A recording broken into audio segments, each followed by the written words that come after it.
E se o tempo não fosse uma linha reta? E se, em certos lugares, sob certas condições, o passado pudesse se manifestar?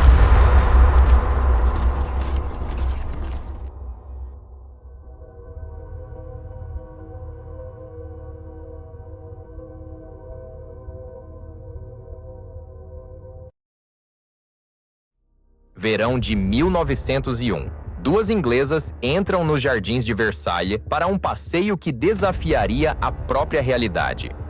Elas entraram em Versalhes para ver o passado, mas saíram convencidas que o passado as tinha visto de volta.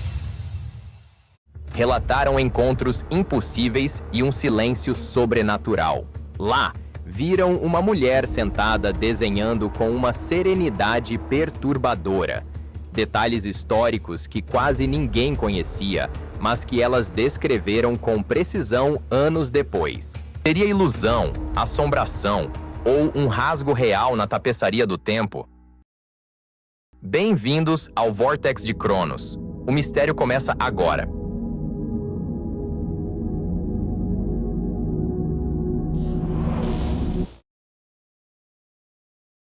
Essa não é apenas mais uma lenda. As protagonistas existiram de verdade.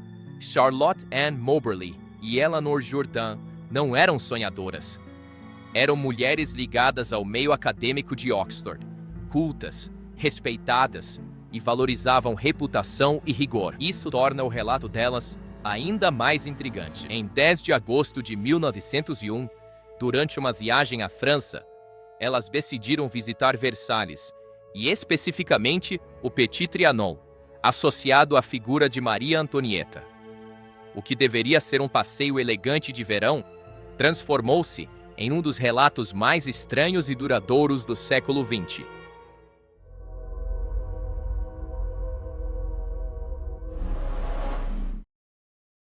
Naquele dia, nada parecia incomum. O céu estava claro, o sol brilhava e o passeio começou tranquilo.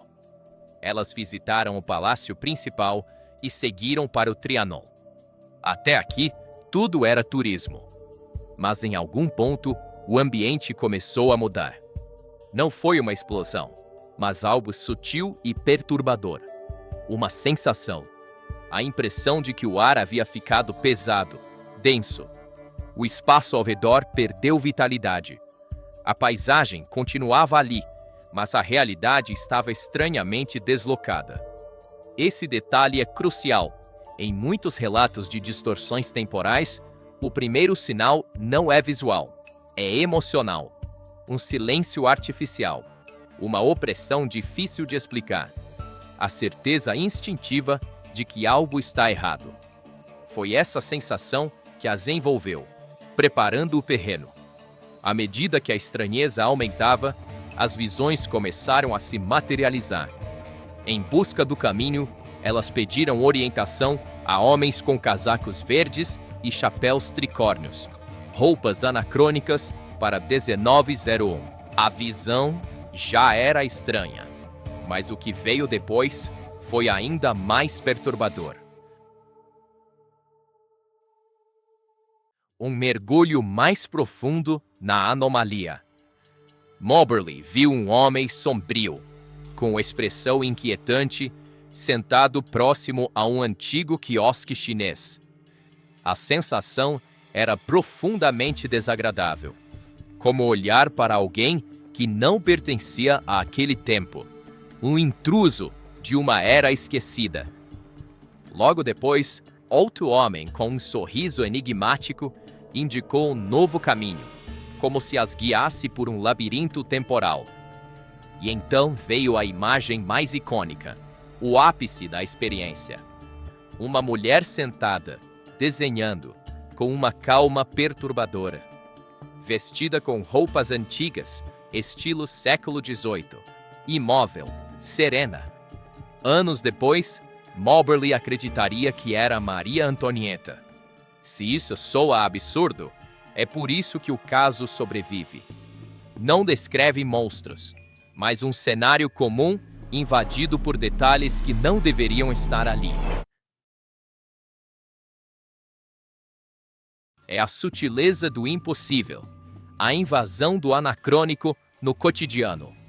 Mas o mais estranho não foi o que elas viram, foi o que descobriram depois. Quando a memória se tornou um campo de batalha entre o que era real e o que era impossível, e a busca pela verdade as levou a um caminho sem volta. De volta a Paris, a experiência de Versalhes não as abandonou. As duas mulheres, inicialmente hesitantes, compararam suas lembranças. O episódio deixou de ser uma impressão subjetiva. Ambas sentiram o mesmo clima anormal, a mesma opressão. Apontaram elementos fora de época e saíram com a sensação visceral de que haviam atravessado um espaço onde o presente não parecia mais inteiro, mas sim um eco de um passado distante. A pergunta surgiu, quase em um sussurro. Você acha que o Petit Trianon era assombrado? A resposta foi um sim firme, selando a convicção mútua. Não era mais apenas uma mulher dizendo que viu algo estranho. Eram duas testemunhas reais, educadas e articuladas. A credibilidade delas emprestava peso ao relato, transformando uma anedota em um mistério a ser investigado.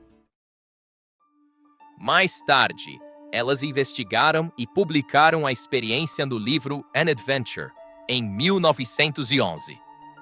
A partir daí, o caso saiu do campo privado e entrou para a história dos grandes mistérios modernos, desafiando céticos e fascinando entusiastas do inexplicável.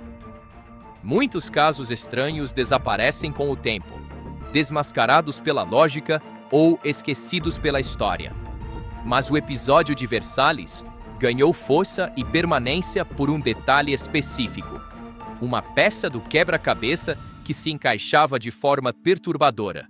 Décadas depois, defensores do caso apontaram que uma planta antiga da região, de 1774, indicava a existência de um quiosque chinês exatamente onde Moberly havia visto o Homem Sombrio.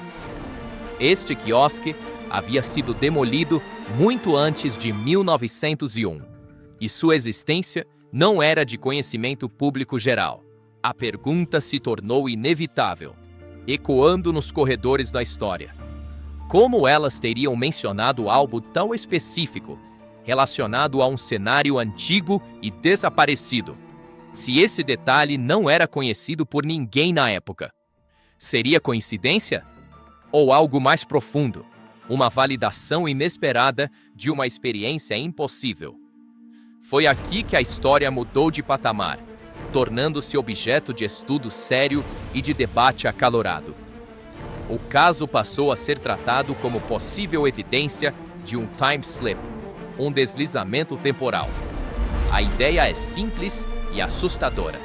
Por um breve instante, duas camadas do tempo teriam se sobreposto, como se o tecido da realidade tivesse se tornado transparente. Não uma viagem deliberada, mas um rasgo momentâneo na realidade. Uma fenda no tempo que permitia um vislumbre do passado. Um eco de uma era distante se manifestando no presente. A busca pela verdade exige que as explicações céticas sejam exploradas com o mesmo rigor. Céticos sugerem que as mulheres poderiam ter interpretado mal o ambiente, influenciadas pelo calor do verão, o cansaço da viagem e a atmosfera histórica já carregada do local. A mente humana é, afinal, mestre em preencher lacunas e criar narrativas onde não existem. Outros acreditam que elas encontraram pessoas com roupas incomuns em algum evento privado, uma festa à fantasia ou uma encenação histórica, ou que suas memórias foram reconstruídas de forma imperfeita ao longo do tempo. Há hipóteses mais duras, sugestão mútua, onde uma ideia é plantada e reforçada pela outra. Embelezamento involuntário da memória, onde detalhes são adicionados ou alterados subconscientemente. Ou até folie à deux, um delírio compartilhado por duas pessoas. Essas teorias, embora racionais, não eliminam completamente o mistério, mas servem como um lembrete crucial. Uma história fascinante não é automaticamente sobrenatural. O caso permanece em um delicado equilíbrio entre credibilidade e impossibilidade. A linha entre o real e o imaginário é tênue, e muitas vezes a verdade é mais complexa do que qualquer explicação simples. Agora, a hipótese que fez essa história atravessar mais de um século, que a elevou de uma curiosidade a um fenômeno estudado. E se elas não viram fantasmas, nem confundiram nada, e se por alguns minutos caminharam por um lugar onde o tempo deixou de obedecer à ordem normal, onde as regras da física se dobraram e o véu entre as dimensões se tornou translúcido. Para alguns, certos lugares funcionam como marcas profundas da experiência humana, onde emoções intensas podem ficar gravadas no próprio tecido do espaço-tempo. Nesse cenário, Moberly e Jordan não teriam voltado fisicamente ao século XVIII. Elas teriam acessado um fragmento preservado dele, uma espécie de eco temporal, uma realidade paralela colada à nossa por alguns instantes, um vislumbre de um passado que se manifestou no presente, como uma miragem de outra era. Essa teoria, embora não provada e desafiadora para a ciência convencional, não foi esquecida, porque a sensação descrita por elas parece menos uma simples confusão e mais a descrição de um mundo tocado pela falha.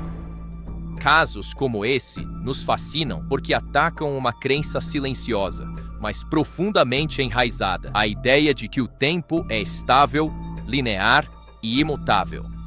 Acreditamos que passado, presente e futuro estão separados por barreiras intransponíveis, que as portas do ontem estão fechadas para sempre, que a realidade é firme e inabalável. Mas histórias como a de Versailles sussurram o contrário. Elas sugerem que talvez o mundo seja mais frágil do que parece, que as leis que conhecemos podem ter exceções, que em certos lugares, sob certas condições, a linha do tempo possa falhar, se dobrar ou até mesmo se romper.